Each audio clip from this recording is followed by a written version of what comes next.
আবু বকর সিদ্দিক তো নবীজির 2 বছরের ছোট। কয় বছরের ছোট? নবীজির বয়স যখন 18 বৎসর, আবু বকর সিদ্দিকের বয়স তখন কয় বৎসর বলেন? 16 বৎসর। নবীজির বয়স যখন 15 বৎসর, আবু বকর সিদ্দিকের বয়স 13 বৎসর। এই বয়সটার মধ্যে হঠাৎ করে নবীজির সঙ্গে আবু বকর সিদ্দিকের চমৎকার একটা সম্পর্ক হয়ে গেছে, বন্ধুত্বের সম্পর্ক। যখন বয়স 18 বৎসর নবীজির, আবু বকর সিদ্দিক 16 বৎসর ব্যবসা করতে গেছেন সিরিয়াতে, শামে, বর্তমানে সিরিয়া, তৎকালীন শাম দেশে গেছেন।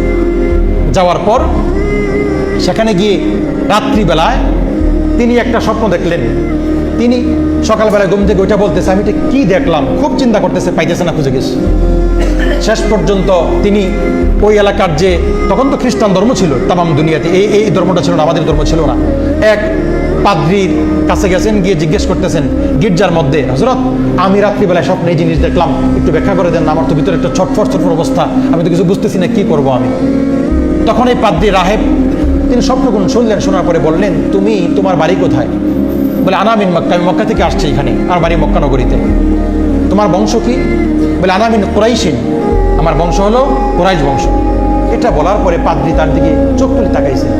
পাদ্রি বলে, ইউবাসু নাবিয়্যুন ফি কওমিক, তোমার বংশের মধ্যে আল্লাহ পাক একজন নবী পাঠাবেন, তিনি হবেন সরকারে দু আলম, শ্রেষ্ঠ নবী মুহাম্মদুর রাসূলুল্লাহ সাল্লাল্লাহু আলাইহি ওয়াসাল্লাম।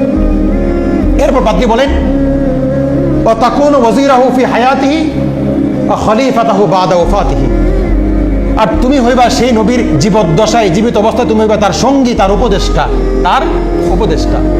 আর তার মৃত্যুর পরে তুমি হইবা তার খলিফা, খলিফাতুল মুসলিমিন আবু বকর সিদ্দিক।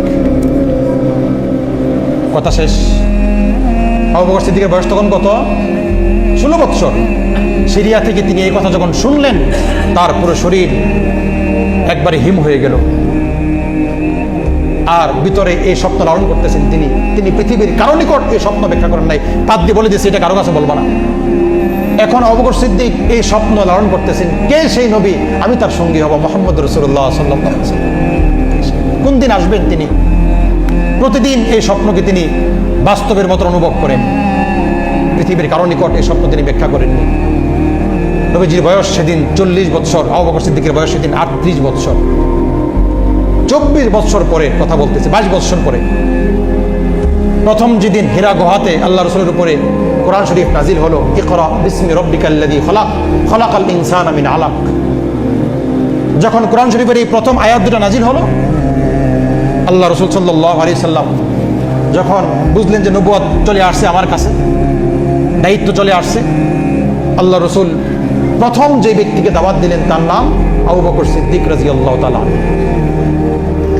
তো নবীজি গেলেন তার কাছে, গিয়ে বললেন, দোস্ত, তুমি আমার প্রাণের কলিজার বন্ধু, একটা কথা বলি, আমার কাছে ওই আসছে, মনে হয় দায়িত্ব পেয়ে গেছি, আজকে থেকে আমি নবুয়তের দাবি করলাম আর তোমাকে আমার দ্বীনে ইসলামের দাওয়াত প্রদান করলাম। প্রথম দাওয়াত প্রদানকারী ব্যক্তি কে? এই আবু বকর সিদ্দিক। তখন আবু বকর সিদ্দিক, তখন তো বন্ধু, তখন তো নবী হন নাই, বন্ধুর মতো বলে, ইয়া মুহাম্মদ সাল্লাল্লাহু আলাইহি ওয়াসাল্লাম বলেন। যখন এই কথা বললেন, তিনি জবাব দিচ্ছেন, ইয়া মুহাম্মদ, হে মুহাম্মদ, মা দলিল আলামাত আদ-দাঈ, আপনি যে দাবি করতেছেন, আপনার এই দাবির পক্ষে দলিল কি? আপনি যে দাবি করলেন আপনি নবুয়ত পাইছেন, আপনি দাবি দলিল পেশ করেন। এটা বন্ধুত্ব সুলভ একটা অকৃত্রিম প্রশ্ন চলে আসছে এটা মুখ দিয়ে, আপনি দলিল কি যে আপনি নবী? আল্লাহ রাসূল সাল্লাল্লাহু আলাইহি সাল্লাম তৎক্ষণাৎ কাল বিলম্ব না করে মুহূর্তের মধ্যে জবাব দিচ্ছে, আর রুইয়াল্লাতী রাআইতা ফিশ শাম, আবু বকর, আজকে থেকে 22 বছর পূর্বে শামে ব্যবসা করতে গিয়ে তুমি তোমার 16 বছর বয়সে যে স্বপ্ন দেখেছিলে, সেই স্বপ্ন আজকে আমি মুহাম্মদ রাসূলুল্লাহর দলিল।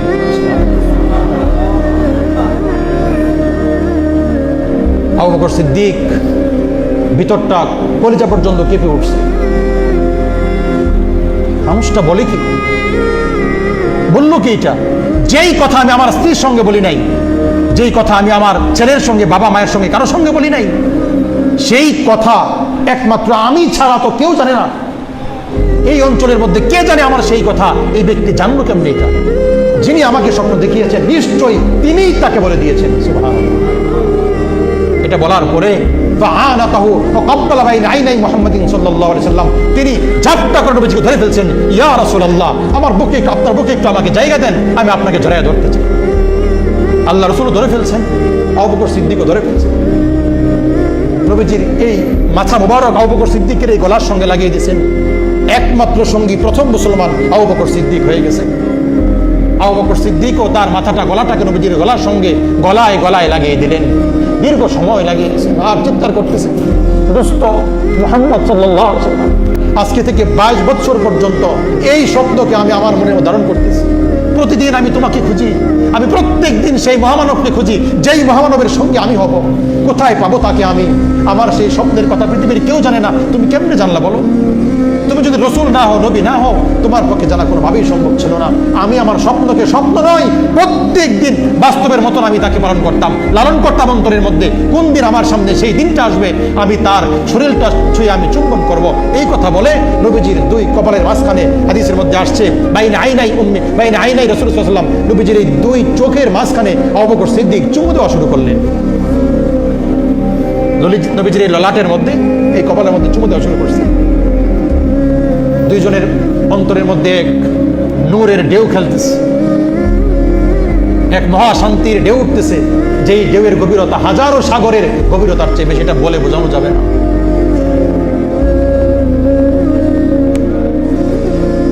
যুবক, আমি এটা আমার বলা উদ্দেশ্য না, আমি বলতেছিলাম একজন যুবকের তামান্না কোন দিকে। 16 বছর থেকে শুরু করে 38 বছর বয়স পর্যন্ত শুধু খুঁজেছেন আমার দ্বীনে ইলাহি কোন দিকে, আমার দিন কোন দিকে, আমার ধর্ম কোন দিকে, আমার ধর্মের প্রেরক সেই ব্যক্তিটা কোন দিকে, আমার সেই মহামানব কোন দিকে। খুঁজে খুঁজে তিনি পেরেশান ছিলেন। আর তুমি যুবক সন্ধ্যা দিকে চিন্তা করো গাঞ্জাওয়ালা কোন সময় আইব, ট্যাবলেট নিয়ে আসবো কখন। আল্লাহ তাআলা আমাকে আমাদের সকলকে এই জঘন্য জিনিস থেকে বেঁচে থাকার তৌফিক দান করুন। আমিন। সুবহানাল্লাহি ওয়া বিহামদিহি।